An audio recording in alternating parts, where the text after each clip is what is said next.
그러니까 50시간을 연속으로 생각을 한다는 얘기는 잡념이 하나도 들어오지가 않고 고도로 몰입된 상태가 돼요. 그 문제에 관한 한. 그리고 기적과 같은 아이디어가 나와요. 50시간 연속으로 생각하면 몰입도가 100%가 돼서 그 사람을 기준으로 그 문제에 관한 한 영재의 내가 되는데, 이 사람들은 미처 생각하지 못한 거를 보게 돼요.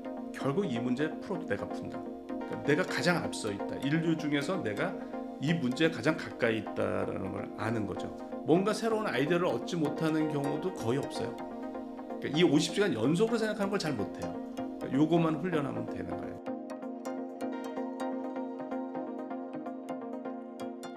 아니 이게 세 달에 16만 9천 원 맞아요, 웅달님? 네, 맞습니다. 3개월 다 해서 네. 이렇게 4개 강의에 16만 9천 원. 아닙니다. 요거에 한 곱하기 3.5 정도는 준비가 되어 있습니다. 그리고 어마어마한 분들이 강의를 하십니다. 이렇게 네. 다 해서 16만 9천 원인 거죠? 네, 맞습니다. 와, 지금 강의 숫자로 진짜 치면 대박이네. 12강 정도가 되는 것 그렇죠. 같아요. 한 12강에 15,000원 16만 9천 정도 원. 되는 거죠, 한 강의? 그러니까요. 그러니까 15,000원이면 네, 보통 대학생 과외도 한 5만 원 하는 것 같은데 이런 게 진짜 진정한 해자인 것 같아요. 네. 기억을 저장할 때 아이디어를 떠올릴 때 다른 원리로 뇌가 작동한다고 하셨는데 자세히 설명 부탁드립니다. 저도 이제 몰입할 때 기적과 같은 아이디어가 계속 나오는데 되게 이상하더라고요. 그러니까 저희 분야에 난제를 하는데 그건 어려우니까 그걸 1초도 쉬지 않고 생각을 해요. 생각을 하면 첫날 아무 진전이 없어요. 그리고 잡념만 들어와요. 물 밀듯이 잡념만 들어오면, 잡념이 들어오면 이제 다시 그 생각을 하고, 이제 잡념이 밀려나죠. 또 잡념이 들어와, 또 그러면 잡념이 들어왔던 걸 알면 다시 그 생각을 하면 또 잡념이 밀려나고, 이제 이거를 계속 반복하는 게 제가 이제 의도적인 몰입이라고 이제 하는데, 그리고 이제 이튿날은 첫날보다 잡념이 들어오는 빈도가 줄어요. 주는데도 역시 이제 지금 내가 해결하고자 하는 아이디어는 떠오르지가 않아요. 그런데 3일이 되면 이제 빠르면 오전, 늦으면 오후에 이제 그 문제만 생각하는 상태가 돼요. 그러니까 잡념이 거의 안 들어와요. 안 들어오고 이제 그 문제만 생각하는데 그때부터 기적과 같은 아이디어가 나와요. 왜 이 상태에서 기적과 같은 아이디어가 나오느냐? 이제 그게 너무 궁금한 거죠. 그게 이제 저는 연구를 하니까 뭐든지 해결하려고 그래요. 그래서 도대체 이 원리가 뭐냐? 상관관계를 보니까 어떤 상관관계가 있냐면, 제가 어떤 몰입 상태에 들어갔다 안 들어갔다 하는 기준이 있어요. 그게 뭐냐면 이제 그것만 생각하다가 잠이 들어요. 그리고 깨어서 이 문제를 생각해야지. 그러면 아직 안 들어간 거야. 그거는 몰입에 들어갈 때는 딱 일어났을 때 그 생각이랑 같이 깨요.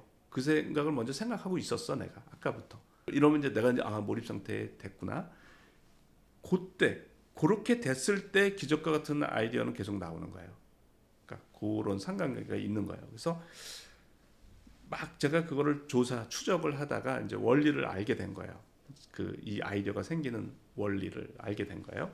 이게 결국은 밤에 만들어진 거예요. 이 아이디어가 다 잠잘 때 만들어지는 건데, 그래서 제가 이제 잠잘 때 뇌가 어떻게 달라지는가, 깨어 있을 때 뇌하고, 우리가 아이디어를 이제 우리 뇌는 저장도 하고 인출도 한다고요. 그러니까 내가 뭐를 막 애워, 뭐 티처가 선생님이다, 뭐 보캐브러리가 단어다, 뭐 그러니까 뭘 애워, 그러면은 기억을 저장하는 거예요. 기억을 저장하는 단기 기억을 만드는 그 물질이 도파민, 세로토닌, 노르에피네프린이라고 하는 아민성 신경 전달 물질이에요. 그 물질은 각성된 상태에서 많이 분비가 돼요. 근데 내가 문제를 풀고 아이디어를 낸다는 것은 기억을 저장하는 행위가 아니에요. 내가 가지고 있는 그 어마어마한 장기 기억, 그 장기 기억으로부터 이 문제를 해결하는 데 도움이 되는 것들이 서로 조합이 돼서, 그건 내가 의식하기가 굉장히 힘들어요. 그것들이 해서 나오는 거예요. 인출이 되는 거예요. 그러니까 장기 기억으로부터 인출하는 건데, 인출과 관련된 신경 전달 물질은 아세틸콜린이에요. 그러니까 아세틸콜린 시스템이 망가지는 거가 치매예요. 또 치매는, 그러니까 치매 예방약이 아세틸콜린 시스템을 활성화시키는 거예요. 그러니까 치매라고 하는 거는 기억을 인출을 못하는 거예요. 끄집어내지를 못하는 거예요. 장기 기억에서 끄집어내지를 못하는 거예요. 근데 아세틸콜린은 그럼 언제 많이 분비되느냐? 그러니까 기억을 저장하는 물질들은 각성된 상태에서 많이 나오는데, 아세틸콜린은 이완을 할 때 많이 분비된다고 알려져 있어요. 그래서 제가 이완된 집중을 자꾸 강조하는 거예요. 우리가 문제를 풀고 아이디어를 내는 거는 이완된 상태, 그러니까 명상과 같이 그렇게 이완된 상태, 우리가 그러니까 내가 슬로우 싱킹이 이완된 상태에서 집중하는 거거든요. 그래서 이완된 상태에서 문제가 잘 풀려요. 학생들도 막 수학 시험을 보는데 다 풀리고 이제 이게 안 풀리는 문제들이 있잖아요. 킬러 문제 이런 문제들 있잖아요. 그거를 저는 펜을 놓고 생각하라고 그래요. 그러니까 펜을 자꾸 이렇게 하면 이게 긴장을 하는 거예요. 그래서 펜을 놔라. 그런 문제는 그리고 이완을 하는 거죠. 그러니까 아이디어가 떠올랐다는 애들 굉장히 많아요. 학생들도. 그러니까 이완이 장기 기억을 인출하는데 더 좋은 거예요. 그런데 그건 이제 뇌과학으로도 명백한 건데 우리가 가장 많이 이완할 수 있는 상태가 언제일까요? 가장 많이 이완할 수 있는 상태. 잠잘 때예요. 그러니까 우리가 잠잘 때 뭐를 떨어뜨린다고요. 내가 뭘 들고 있었으면 힘이 없어서 고개를 떨구잖아요. 완전히 이완을 하는 거거든요. 그러면 잠잘 때 아세틸콜린이 분비가 제일 많아요. 그러니까 렘 수면 때 아세틸콜린의 분비가 최대가 된다고 알려져 있어요. 거기서 끝나는 게 아니고 우리 뇌가 장기 기억의 뇌가 감정의 뇌입니다. 감정의 뇌가 장기 기억의 뇌예요. 이 감정의 뇌가 이걸 전두엽이 억제를 하고 있습니다. 이 전두엽이. 그래서 우리가 어쨌든 감정이 폭발하고 이런 걸 전두엽이 억제를 하는 겁니다. 그러니까 누가 나한테 기분 나쁜 얘기를 해도 내가 그거를 꾹 참고 이래야 사회생활이 가능하잖아. 이런 걸 못 참는 애들 있잖아. 얘네들 사회생활 못 하잖아요. 그러니까 걔들이 전두엽이 발달이 안 된 거야. 통제가 안 되는 거죠. 이게 화가 폭발하는 애들 있잖아. 이제 그런 사람들이 이제 게임만 하고 막 이러면 그렇게 돼요. 전두엽이 발달이 안 되니까. 이 통제가 안 되는 거지. 그러니까 보통은 전두엽이 여기를 억제를 하고 있어요. 억제를 하고 있는데 잠이 들면 전두엽도 잠이 든다고 생각하시면 돼요. 이 억제가 풀려. 그래서 이 장기 기억이 뇌가 분출이 돼요. 그리고 이걸 인출하는 아세틸콜린이 또 분비가 최대가 되고, 그러니까 어떤 장기 기억을 끄집어내는 능력, 기억을 인출해내는 능력은 천재가 되는 거예요. 이게. 그러니까 이걸 어떻게 이해하면 좋으냐면 예전에 범죄 현장에 사람이 있었어. 그래서 이 사람은 다 목격을 했다고요. 그런데 시간이 지나서 이 사람이 그걸 잊어버렸어. 이제. 근데 이 사람이 현장에 있었다고요. 그래서 옛날에 어떤 법정에서 어떤 걸 썼냐면 이 사람을 체면을 걸어요. 그러면 기억해내요. 그런 얘기 들어보셨어요? 이게 바로 이 원리예요. 그러니까 체면을 걸면 전두엽이 이제 활동을 안 하는 거예요. 체면을 걸면. 그러니까 장기 기억이 분출이 돼. 그래서 끄집어내는 거예요. 슈퍼맨이 되는 거지. 기억을 끄집어내는. 그런데 이걸 지금은 법정에서 안 써요. 이 방법을. 왜 안 쓰냐면 이제 체면 때 기억이 슈퍼맨이 되는 건 다 인정을 하는데 기억에 왜곡이 벌어진다는 걸 알게 된 거예요. 그러니까 사실 이 사람이 범인이 아닌데 왜곡이 일어나서 이 사람 어떤 편견을 가지고 그 사람이 거기 있었다 이렇게 얘기하는 일들이 벌어진 거예요.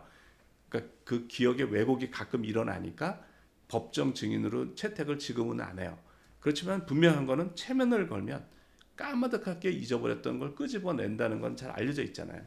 그게 지금 우리가 잠잘 때 뇌예요. 그러니까 잠잘 때는 누구나 장기 기억을 인출하는 능력이 천재가 되는 거예요. 천재가. 그런데 그러면 그거를 활용을 이제 우리가 그러니까 누구나 밤에 잘 때 천재의 뇌를 경험하는 거죠. 그럼 그걸 어떻게 활용하느냐? 보통은 개꿈이나 꾸는 거예요. 활용을 못하는 거죠. 왜 활용을 못하냐면 전두엽이 잠이 들기 때문에 활용을 못하는 거예요. 전두엽이 깨어 있어야 문제 의식이 있는 거거든요. 그러면 이제 얘가 답을 줄 거 아니야, 그죠? 근데 전두엽이 활동을 안 하니까 이제 이상한 꿈이나 꾸는 건데 우리가 잠잘 때도 생각을 하면 그게 제가 이제 몰입에 들어갈 때 왜 그 생각을 하다가 깰 때 그 생각을 하고 있었잖아요. 이런 상태가 되면 잠잘 때도 그 생각을 계속 하는 거죠. 잠잘 때도. 그래서 수많은 이제 아이디어들이 나오는 거예요. 잠잘 때는 기억을 저장하는 물질이 양이 적어서 기억을 저장을 못해요. 우리가 잠잘 때 꿈을 여러 번 꾸는데 다 잊어버리고 깰 때 꿈만 기억한다고 알려져 있어요. 그래서 수많은 아이디어가 나오는데 이게 저장을 못해. 그래서 아침에 일어나면 잊어버려. 그러니까 딱 아침에 일어날 때 아이디어 있으면 빨리 일어나서 적어야 돼요. 그리고 그것이 있다가 그 중에 한두 개가 몇 개가 우연히 떠오릅니다. 낮에 걸어갈 때, 샤워할 때, 내가 이완을 할 때 인출이 잘 되니까 그 잊혀졌던 아이디어가 떠오르는 거예요. 그래서 나는 우연히 떠올랐다고 생각을 하지만 밤에 떠오르는 거예요. 그래서 요 원리를 잘 이해하시고 활용하면 좋은데, 그러니까 내가 해결하고 싶은 문제가 있다 그러면은 그걸 내가 1시간을 생각한다 그러면 잠자기 전에 생각하는 게 가장 좋은 거예요. 잠자기 전에 생각하는 거. 근데 이게 답이 꼭 나와야 돼. 중요한 문제야. 그러면 좀 더 전부터. 그리고 확실하게 기적과 같은 아이디어는 50시간 연속해서 생각하면 며칠을 아까 한 1, 2주일을 두고 제가 뭐 박사과정, 석사과정 이런 사람들 논문 아이디어 낼 때 1, 2주일 몰입하면 다 아이디어 내요. 석박사과정. 그러니까 그 정도 지적인 능력을 요구하는 건 한 1, 2주일 몰입하면 다 얻는다라는 거죠. 지금 말씀해 주신 내용을 투자나 사업에 적용할 수 있을까요? 이게 거기서도 이제 해결해야 될 문제를 그렇게 몰입을 하면 되는 거죠. 그러니까 몰입을 하면 계속 생각을 하다가 졸리면 선잠을 자고, 그러니까 잠자는 상태의 뇌를 활용하는 거더라고요. 결국은. 그러니까 많은 걸 읽고 관련된 지식을 다 넣은 다음에 이제 거기에 다 조합을 해서 좋은 아이디어가 나와야 되잖아요. 근데 그런 거는 우리가 잠잘 때 뇌를 활용하는 거고 이완된 상태의 뇌를 활용하라. 그래서 편하게 쉬면서 생각을 하다가 졸리면 선잠 자고, 선잠으로도 아이디어가 나올 때가 있지만 뭐 그 에디슨 같은 경우는 선잠을 활용을 많이 했다고 그래요. 근데 깊은 잠을 또 통해서 아이디어를 낼 수가 있어요. 그러니까 뭐 니콜라 테슬라는 잠잘 때 머리맡에 뭐 이렇게 메모장을 이렇게 두고 잤는데 아침에 일어나 보면 발명이 다 쓰여 있대요. 자기는 그 발명 쓰여 있는 걸 가지고 실험을 하면 다 나온다. 내가 얻은 발명품은 다 이렇게 나온 거다 그러는데, 지금 뇌과학적으로 이해하면 이분이 자기가 쓴 거야. 이분은 다른 사람이 썼다고 그래. 다른 사람이 거기다 썼다고 그러는데 자기가 쓴 거지. 자기가 썼는데 잊어버린 거죠. 잠잘 때 그거는 우리가 기억을 못 하니까. 그러니까 어떻게 보면 이분이 몽유병 환자일지도 몰라요. 그러니까 몽유병 환자는 자다가 일어나잖아요. 행동을 하는데 그걸 기억을 못 합니다. 자기가 그거를. 그런 것처럼 이분이 일어나서 그 잠잘 때 아이디어가 쭉 나왔는데 그걸 다 적고 또 잠이 들었는데 아침에는 그걸 모르는 거죠. 그러니까 어쨌든 잠들었을 때 이런 우리 뇌가 그렇게 된다는 사실을 이용해서 이제 그걸 활용하면 아마 많은 사람들이 이거를 생각하다가 잘 때 고민을 할 필요는 없어요. 편안하게 생각하다가 자면 아침에 굉장히 만족스러운 답을 얻을 확률이, 이걸 확률적으로 생각을 해야 돼요. 굉장히 높아요. 이거는 많은 사람들이 얘기를 합니다. 실제로 많은 사람들이 이 얘기를 해요. 그러니까 몰입을 읽고 정말 실천을 해서 뭐 기획하는 분이고, 그런데 정말 자기는 그 생각을 하다가 잠들고 아침에 아이디어가 나오는 경우가 많다. 이 얘기를 굉장히 많은 사람이 해요. 그리고 지금 제가 하는 얘기만큼 자세하지는 않지만 지금 인지과학에서 잠잘 때 창의성이 발휘된다는 얘기는 다 얘기를 해요. 그래서 위키피디아에서 Sleep and Creativity 키워드를 치면 잠잘 때 창의성이 발휘된다는 걸 연구한 거가 자세히 소개가 돼 있어요. 저만큼 자세하진 않아요. 저는 이거를 너무나 경험을 많이 했기 때문에 여기에 포커싱을 해서 이제 뇌과학을 읽어서 한 거예요. 잠잘 때 기억의 인출 능력이 천재가 되고 뭐 이런 얘기는 거기서는 없어요. 그런데 어떤 문제를 생각하다가 자고 나서 해결된 적이 많다. 그걸 실험으로 다 사람들이 확인했어요. 그러니까 그 문제를 생각하다가 자고 나면 해결이 잘 된다라는 거는 여러 실험을 통해서 확인이 됐습니다. 50시간 법칙에 대해서 설명 부탁드립니다. 제가 이제 몰입을 좀 간단하게 간결하게 얘기하려고, 그러니까 50시간을 연속으로 생각을 한다는 얘기는 우리가 24시간에서 17시간을 자면 17시간이 남아요. 그럼 깨어있는 시간은 1초도 쉬지 않고 생각을 하는 거예요. 그러면 이제 하루가 17시간, 이틀이면 33시간, 3일이면 51시간이 돼요. 그래서 이제 50시간 연속해서 생각하면은 제가 이제 그거를 정확하게는 50시간이 조금 덜 걸려요. 정확하게는. 그런데 어쨌든 그러면은 제가 7년 동안 반복해서 경험을 한 거죠. 그러면 이제 잡념이 하나도 들어오지가 않고 고도로 몰입된 상태가 돼요. 그 문제에 관한. 그리고 기적과 같은 아이디어가 나와요. 그게 한 번도 예외가 없더라고요. 너무나 놀랄 만큼 이게 리프로듀서블 반복이 되는 거예요. 그래서 제가 이 원리가 있다 그래서 이제 제가 원리를 이제 연구를 한 거고요. 그러면 이제 어떤 지적인 능력이 불연속적으로 올라가요. 그러니까 딱 막혀 있는 부분에서 정말 기적과 같은 아이디어가 나와요. 그래서 이거는 법칙이다라는 거죠. 그러니까 50시간 연속해서 생각하면 한 문제를 생각하면 그 사람을 기준으로, 왜냐하면 그 사람이 얼만큼 장기 기억이 있느냐, 얼만큼 좋은 경험을 했고 많은 지식이 있느냐에 따라 달라지니까 그 사람을 기준으로 그 문제에 관한 영재의 뇌가 된다. 이거는 틀림없다고 저는 생각을 해요. 그런데 그런 상태에서도 저희 분야의 문제가 풀리는 건 아니에요. 저희 분야의 난제가. 어떤 상태가 되냐면 아무도 생각하지 못한 생각을 하게 되는 거예요. 그런 생각이 계속 떠오르는 거죠. 그러면 지금 이 문제를 해결하려고 많은 사람들이 뭐 석학들이 있는데 그 사람들이 이제 이론을 주장을 했잖아요. 이 사람은 이거다 뭐. 그런데 저는 이 사람들이 이제 어디까지 와 있는지를 알아요. 이 사람들은 미처 생각하지 못한 거를 보게 돼요. 이게 그러니까 어떤 생각이 드냐면 결국 이 문제 풀어도 내가 푼다. 그러니까 내가 가장 앞서 있다. 인류 중에서 내가 이 문제에 가장 가까이 있다라는 걸 아는 거죠. 이런 상태를 몇 개월을 보내면 답이 나와요. 이제 이렇게 답이 딱 나와요. 그래서 지금 이 고도의 몰입 상태, 그러니까 50시간 연속으로 생각하면 몰입도가 100%가 돼서 그 사람을 기준으로 그 문제에 관한 영재의 뇌가 되는데 그런 상태에서 몇 개월을 보내면 그 사람을 기준으로 그 문제에 관한 천재의 뇌가 된다. 그러니까 50시간 몰입의 법칙이에요. 사람들이 다 영재 천재가 선천적이라고 생각을 할 것이기 때문에 이 말을 잘 안 믿는 사람들이 많은데 한번 해봐라. 그러니까 물론 어려운 거는 50시간을 연속으로 생각하는 게 어려워요. 그러니까 약간 훈련을 하고 이제 하면은 다 돼요. 이거는 누구나 할 수 있는 거예요. 그런데 이렇게 해서 뭔가 새로운 아이디어를 얻지 못하는 경우도 거의 없어요. 그러니까 이 50시간 연속으로 생각하는 걸 잘 못해요. 요것만 훈련하면 되는 거예요. 물론 초보자들은 4일이 걸리기도 하고 5일이 걸리기도 해요. 그렇지만 생각하지 못했던 아이디어를 다 얻어요.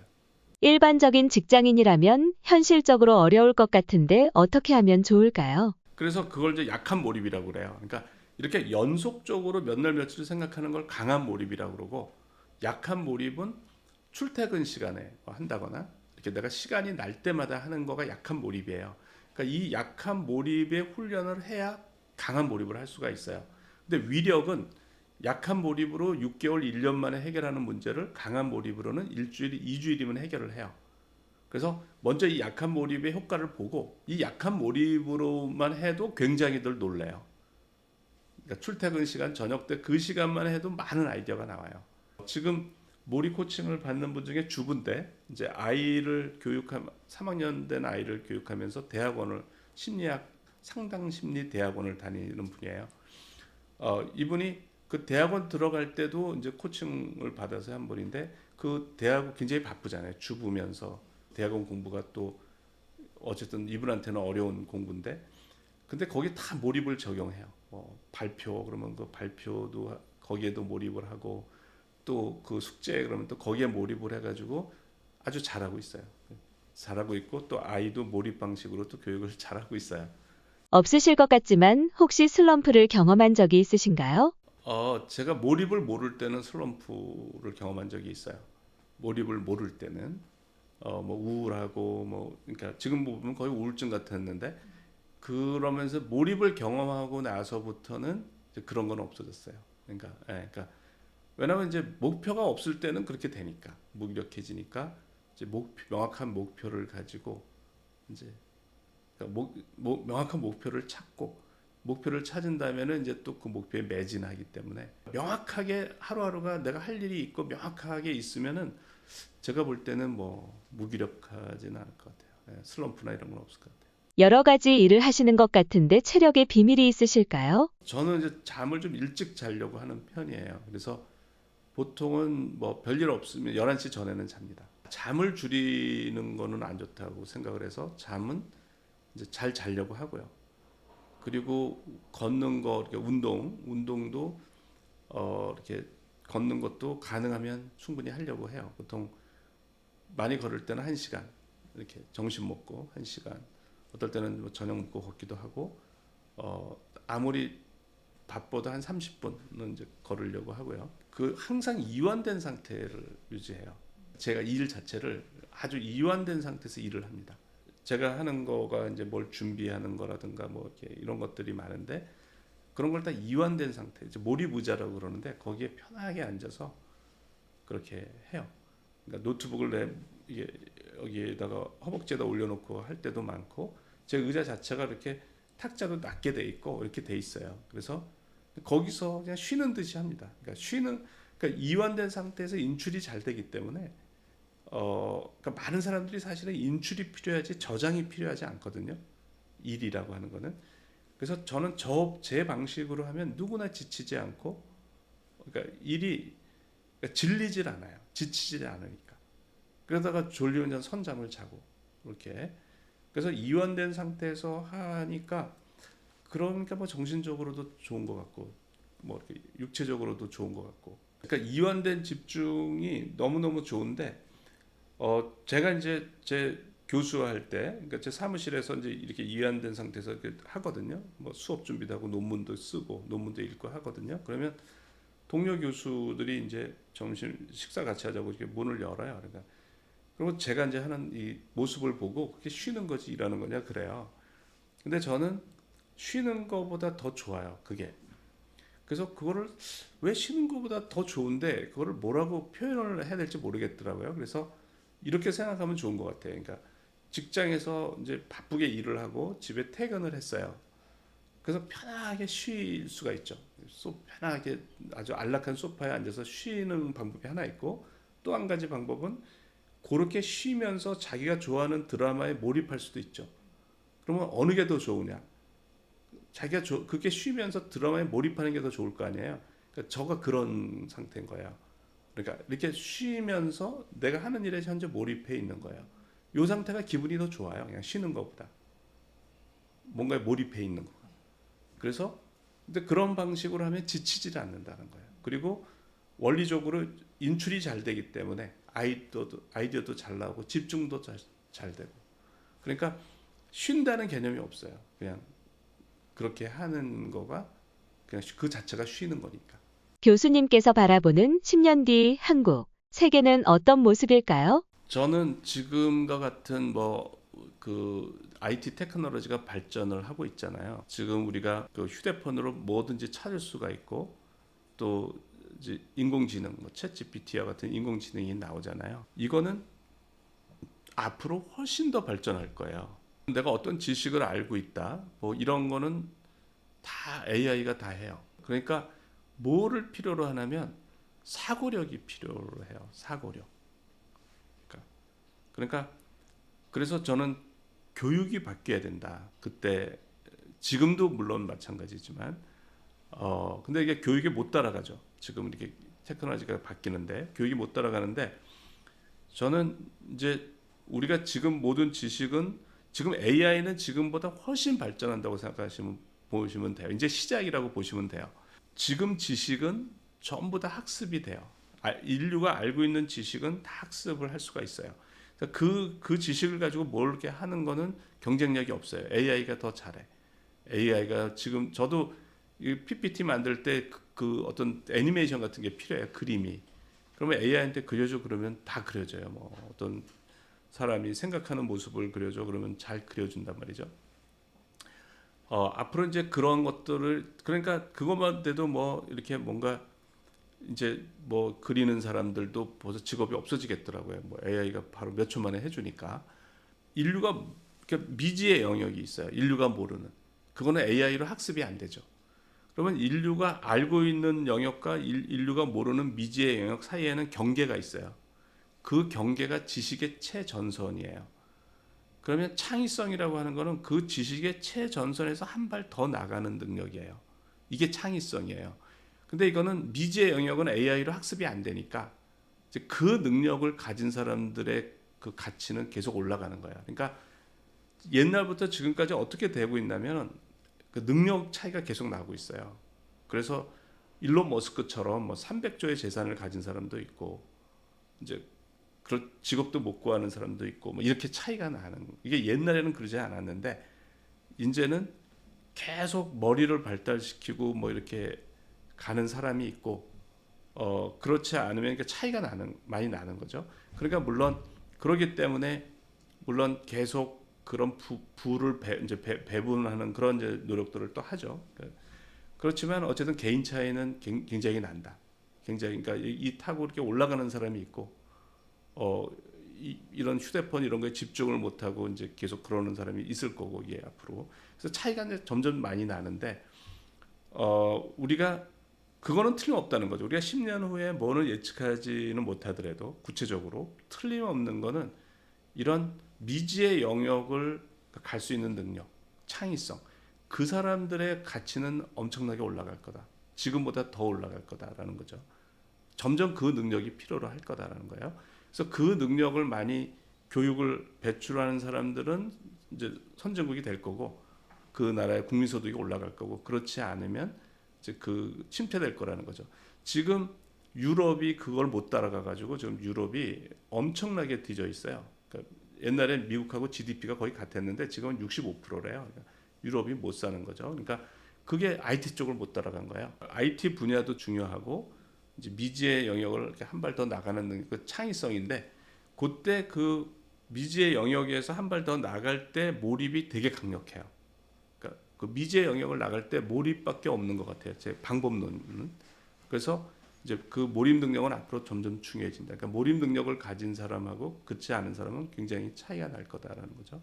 그리고는 그걸 어릴 때부터 그러니까 지식의 최전선을 이렇게 한 발 더 나가는 능력을 키워야 되는데 그게 미지의 문제를 해답을 안 보면 나한테는 그게 지식의 최전선이 되는 겁니다. 나한테는 내 지식의 한계니까 그거를 내 힘으로 시간이 걸리더라도 내 힘으로 해결을 하면 내가 지식의 최전선에 한 발 더 나가는 훈련을 한 거예요. 그러니까 그런 식으로 지금 공부를 하라는 거죠. 그런 식으로 해서 수백 문제, 수천 문제를 스스로 해결을 하면 나중에 지식의 최전선에 가면은 성큼성큼 간다는 거예요. 늘 그렇게 했고 우리 뇌는 요구한 대로 발달하는데 그 능력을 계속 요구했기 때문에 그 능력이 발달한 거고 그런 인재가 이제 아주 경쟁력을 갖는다는 거예요. 몸 가치가 많이 올라간다는 거예요. 지금도 얼마 전에 제가 서울경제에서 그 기사를 보니까 그 회사 직원이 5억 그 연봉이 5억이 넘는 직원이 3만 5천 명인 데가 있어요. 그러니까 직원의 절반 이상이 연봉이 5억 이상인 거예요. 거기가 페이스북의 모회사인 메타더라고요. 메타. 그러니까 그런 IT 회사들, 뭐 메타뿐만 아니라 구글이니, 뭐 오픈 AI니, 아마존이니, 애플이니, 마이크로소프트니 뭐 거의 그럴 거예요 아마. 그러니까 고급 인력들은 그렇게 높은 연봉을 받는 거죠. 그래서 그것만 해도 차이가 많이 나잖아요. 그게. 그래서 그런 고급 인력이 되기 위해서는 창의성이 있어야 된다는 거죠. 미지의 문제를 해결할 수 있는 능력. 그게 몸 가치가 올라간다. 그래서 틀림없는 건 10년 후에 뭐 구체적으로 뭐가 어떻게 바뀔지는 모르지만 틀림없는 거는 창의적인 문제 해결 능력을 가진 사람의 가치는 올라간다라는 거예요. 앞으로의 비전이나 계획이 있으실까요? 그래서 저는 이제 이게 중요하다는 걸 알기 때문에 이런 교육을 알리고 이렇게 하는 거예요. 그래서 저의 그 꿈이 그러니까 제가 뭐 이렇게 제가 살아있을 동안 된다는 건 아니지만 그냥 제가 추구하는 거 몰입 아카데미에 추구하고 제가 추구하는 거는 대한민국 국민을 생각하는 국민으로 바꾸는 거. 예. 그것이 그러니까 어쨌든 행복도 주고 어쨌든 성장도 시키고 나라도 발전시키고 그렇다는 겁니다. 몰입 아카데미에서는 무엇을 하나요? 저희가 프로그램이 다양하게 있어요. 그러니까 성인 원데이 클래스도 있고요. 학부모와 같이 하는 자녀와 함께하는 무슨 몰입 그 원데이 클래스도 있고 몰입 코칭도 있고요. 그다음에 방학 때 주니어 그러니까 5학년 이상 5박 6일씩 하는 캠프가 있습니다. 방학 때만 하는 그런 몰입 캠프가 있고 주말 몰입 캠프 뭐 이런 것도 있어요.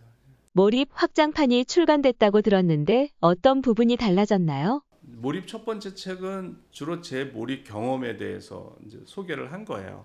그런데 이제 사람들은 꼭 그런 몰입이 필요한 게 아니라 다양한 분야에서 필요하잖아요. 그래서 제가 몰입을 경험해서 이제 몰입을 연구를 한 거예요. 그러니까 몰입의 원리가 뭐냐. 그래서 몰입의 원리를 이해하고 뇌과학적으로 이해하고 몰입의 원리가 이러니까 이제 다양한 그 분야에 활용할 수 있는 방법을 제가 제안을 했어요. 그게 의도적인 몰입 이론이에요. 그래서 어떤 사람은 뭐 그 예고 다니는 학생인데 자기가 피아노에서 콩쿠르에 합격을 해야 되는데 계속 떨어져서 몰입이 안 된다. 뭐 그래서 그런 학생을 이제 의도적으로 몰입도를 올리는 방법. 뭐 수험생들이 또 몰입을 도와달라고 이렇게 요청하는 학생들이 많아요. 그래서 또 수험 공부에 몰입하는 방법. 그래서 그 의도적인 몰입이 다 적용이 돼요. 그러니까 스포츠를 하는 사람이나 뭐 악기 연주를 하는 사람이나 뭐 작가나 뭐 사업가나 이제 뭐 저희처럼 학문을 하는 쪽이나 다 적용이 되는 거예요. 그러니까 의도적인 몰입이. 그러니까 의식의 그 내용을 계속 올려놓으면 몰입도가 올라가는 거죠. 그러니까 내가 예를 들어서 뭐 양궁 선수 뭐 그러면 내가 양궁 연습할 때는 몰입이 되는데 그걸 그만두고 딴 생각을 하잖아요. 뭐 휴대폰을 본다거나 그럼 몰입도가 떨어지는 거예요. 그러면 계속 그거를 머릿속으로 하는 거예요. 생각을 하는 거예요. 머릿속으로 이제 뭐 타겟을 놓고 쏘는 걸 연습하든지 뭐 내가 뭐가 문제였지 계속 의도적으로 생각을 하는 거예요. 어디에나 적용이 돼요. 몰입도가 올라가면 재밌어지고 재밌어지니까 더 열심히 하게 되면서 선순환이 되는 거예요. 그래서 양궁 선수도 이렇게 코칭을 해줬더니 자기가 처음으로 1등을 했다고 자기네 그 반에서 그러니까 다 효과가 있어요. 어디나 그리고 그 음악하는 친구들도 다 몰입을 해서 다 콩쿠르에 입선을 하고 그래서 어디나 적용이 되는 방법이더라고요. 성정길 구독자분들께 한마디 부탁드립니다. 그러니까 우리의 삶의 기회는 이제 한 번밖에 없는 소중한 기회입니다. 그 한 번밖에 없는 소중한 기회에 몰입을 통해서 여러분들의 능력의 날개를 푸른 하늘에 마음껏 펼치시기 바랍니다. 네, 감사합니다. 7월에 한 번, 9월에 한 번 이렇게 2번 강의하는데 해외 거래소 사용법으로 강의를 하거든요. 저는 기왕이면 해외 거래소를 이용하면 더 쌀 때 살 수 있고 팔 때도 더 비쌀 때 팔 수 있거든요. 해외 거래소에서 쓸만한 거래소를 일단 골라주고 그 중에서도 우리가 자주 쓰는 메뉴 그 정도만 우리가 익혀도 충분하거든요. 그리고 2번째 강의는 팽돌이 작가님 알트코인을 너무 해박하세요. 네, 뭐 하나 이렇게 툭 던지면은 모르는 알트가 별로 없으세요. 네. 팽돌이 작가님은 알트 뭐 가졌나요? 네, 저라면 그냥 안정적으로 비트코인 안 사고 이더리움을 반을 사겠습니다. 뭐 이런 식이에요. 정말 시원시원하게 다 알려주거든요. 제가 생각하기에 가장 목말라 하는 코인 강의는 팽돌 작가님이 아닐까 저는 그런 생각이 듭니다. 근데 앨리스원님 책이 지금 베스트셀러에 계속 올라가고 있거든요. 네, 그런 앨리스원님이 주제까지 너무 핫해요. GTX 노선 따라 돈 되는 투자처 추천. 네, GTX가 핵심이지 않습니까, 사실. 그렇죠. 책에도 지금 부록으로 들어가 있잖아요. 지도 네. 속에 아파트 단지명 이런 거 다 나온단 말이에요. 찝어주는 그거 정말 그거 시원시원하세요. 그거 어떻게 네. 보면 7월 달은 좀 시원시원한 분들이 모였다. 맞아요. 네. 이호석 대표님은 투자 전반에 관해서 매크로도 잘 보시고 다 다루시잖아요. 고래동 공부는 진짜 다 모실 수 있구나. 진짜 이게 보통 커뮤니티가 아닙니다. 여러분들이 원하시는 분들은 우리가 뭐 섭외력이 워낙 좋아서 다 모실 수 있어요. 그래서 제가 이제 8월에 준비한 강연은 이제 네. 앞으로 2년 부자될 계획 세우기예요. 보통 강의를 할 때 주요 내용 골자가 제가 평소에 읽는 책, 그리고 그거를 내 삶에 어떻게 적용하고 있는지, 그리고 특히 이제 부의 관점에서 이야기를 많이 하려고 하거든요. 2025년 말까지가 또 한 번의 퀀텀 점프가 있을 시기라고 봐요. 그리고 그 과정이 지금 만들어져 가고 있고요. 그래서 제가 이번에 비트코인으로 벌고 빌딩으로 한번 작은 마침표를 한번 찍어보려 하는 이런 계획들을 한번 설명하면서 이런 플랜이 어떻게 나오게 됐는지를 이제 책의 내용, 이론을 백그라운드 삼아서 설명을 한번 해드리려고 해요. 필 작가님 정말 밸런스라는 말이 맞게 거시경제도 보시고 유동성도 보시고 정책도 보시고 하면서 비트코인, 알트코인, 그것도 메이저 알트코인 뭐 이더리움이나 솔라나 이런 거부터 뭐 자잘한 코인까지, 그리고 굉장히 막 공격적인 밈 코인들도 있잖아요. 그런 거를 다 섭렵을 하시면서 밸런스 있는 투자를 강조하신단 말이에요. 무조건 알트만 하면 안 된다. 그렇다고 비트코인만 해서도 안 된다. 선견지명이라고 할까? 그게 있으신 분이니까 저는 정말 기대하고 있습니다. 막내 아들이 엄마한테 차근차근 알려주듯이 뭐 이런 느낌으로 강의를 해주시거든요. 그게 호필 작가님의 가장 장점이라고 생각합니다. 네. 그래서 요번에 9월에 많은 분들이 생각하시는 부동산 관심이 저도 요즘 많이 올라오는 게 느껴지고 피부로도 그러니까요. 네. 현장에서도 가격도 올라오는 게 사실 많이 느껴지거든요. 이 24년 9월 시점에 2025년을 맞아서 내 집 마련을 하시려는 분들, 무주택자분들 혹은 네. 1주택자인데 갈아타시려는 분들, 일시적 1가구 2주택으로 좀 재산을 불려보시려는 분들 이런 분들에게 꿀팁을 좀 드릴 수 있는 좀 구체적인 방법. 네, 저는 항상 월급쟁이의 입장에서 큰 어떤 노동소득이 많지 않는 분들, 평범한 분들을 대상으로 하니까 한 200에서 300만 원 정도 버시는 분들 충분히 따라 하실 수 있는 그런 현실적인 부동산 강의 좀 준비하고 있습니다.